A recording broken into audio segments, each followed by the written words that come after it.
Hello and welcome to Wines and Spirits, where I take you on a terrifying journey across the ghost-ridden shores of good old Blighty in search of Britain's most haunted pub.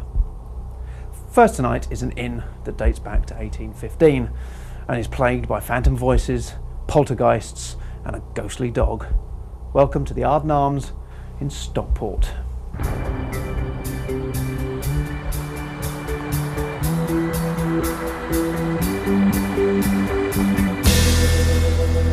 My name's Joe Quinn and my job role is really jack of all trades. I just run the place. I'm the tenant here along with my partner Steve.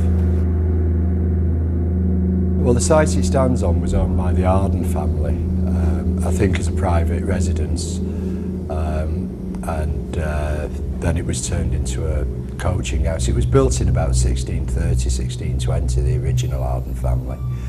This particular building now was built in about 1830. And the story goes that the Arden family had an orchard and kids used to climb over the walls and pinch the apples, and one of the servants ran out to scare them and one of the young lads fell out of the tree and broke his neck and died, and the story is that the young boy haunts it. And I've had stories of customers and myself being pushed at the base of my back in a playful manner, and you just think, well, is the young lad still around? My name's Steve, I'm the co-proprietor and the manager. The last owner said there was a lot of activity in the pub, and we thought, oh well, they're just having us on, but you know, they said they used to have cigars behind the bar, and apparently one day the landlord was packing the cigars up and he turned his back and all the cigars flew off the shelf and all over the floor, and he said he was certain it was ghosts. The first week I moved in here, there was just Steve and myself, and there was very little business. And Steve had to go out, and because I didn't know the business, I was ultra sensitive about locking all the doors and everything. And we locked the cellar door where the beer's kept. And I'd served, Steve was away most of the day, and I was serving on the bar all day, and all of a sudden I couldn't get any beer through. And just then, Steve happened to walk back in. I asked him to go down the cellar, so he unlocked the cellar door, so we know no one had been down there. And all the gas had been turned off. So that freaked me out a bit, you know. I thought, what's going on? And then I started to ask customers, oh yeah, it's happened a few times, that there's a mischievous ghost here. And then I got the story about the young lad, and it just all seemed to ring true, really. I think the most haunted part of the place is definitely the cellar. I mean, it's definitely got a very, very eerie feeling down there. But there have been stories about sightings all over the pub. So, but I think mainly it's the cellar I'm worried about. I always feel as if someone's looking at me when I'm down in the cellar, so that's the experience I've had. People have felt as if they're being watched, particularly in the cellar when they're doing cellar work. The staff have said, oh, it's strange down there today. But no actual sightings as yet. Well, this line out slab's in the cellar, and the theory goes that it was a long, hardest journey from London, and this was a coaching house. And if anybody died en route, they would put the dead bodies down in the slab if they arrived late at night. The slabs, we think, either went to, there was a hospital just nearby, so there, you can see where the tunnel was, it's been blocked up. So the tunnel either went to the church or the hospital, and there's different theories about that. Probably the hospital, I would think. But I don't really know for sure.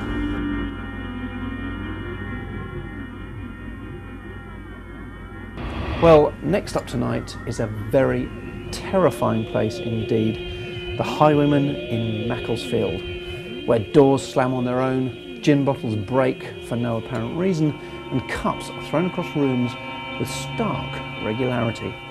Could it be the ghost of the pub's namesake, a highwayman who was hanged just outside the pub for his dastardly deeds? Or could it be the ghost of an old woman who's seen sitting on a bench inside?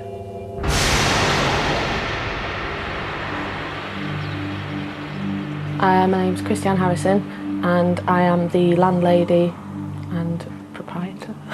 It's my pub. Pub dates back to about 1641. I know a bit about the history of the local highwayman. He was called Tom King, There's some rocks up at the back of the pub, about a mile up the road, called Pim's Chair, and he supposedly sat on there to watch the coaches coming down the road, and then he'd come down and stand them up, and he got caught and he got hung on the crossroads just up here. I've never seen anything to do specifically with a highwayman or anything like that, but there's a lot of activity here all the time. I see things all the time. I see things, you know, like out the corner of my eye. I see that a lot, but then other things happen as well, quite a lot. My name's Rachel. I'm a waitress and a bartender at the Highwayman pub. Supposedly there's an old lady, and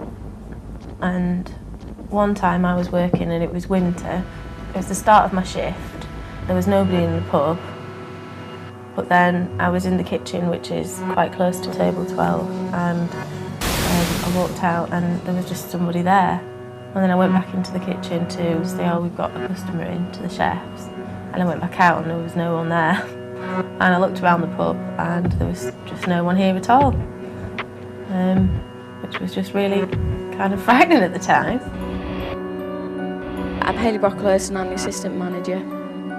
I've come in before in the morning and I've noticed that the gin bottle's been smashed, and then, like the lid was like almost been pushed back in it, and it almost like shattered but was still in one piece, and there was no gin anywhere. It had all gone, so we don't know where any of that had gone, even though it was a full brand new bottle. A lot of the locals have told me stories about, you know, their houses as well, also being quite haunted, you know, things happening there. I know one of the locals has got a very old book that came with the house, and the people that lived there before them tried to take it with them, and loads of stuff started happening at the house, so they demanded that they brought the book back, and then everything stopped there and everything was right then. So yeah, quite a spooky area. Yeah. The locals, when I actually took over, they started telling me that it was quite haunted here and things had happened before I'd been here. I don't know anything specifically, but it's always been known to be a place that's got a lot of activity. I think this in here, where we're sat now, because this is the original part of the pub, I've been sat on these chairs before and heard that door go the door was shut, it didn't move, but the latch is very distinctive sound, so I've heard that go. A lot of things have happened in here and in the back room as well. It seemed to be the most haunted bits. Upstairs, nothing really happens upstairs. It tends to be downstairs in the pub area. Okay, that's it for part 1, but please join us for part 2 for more scares.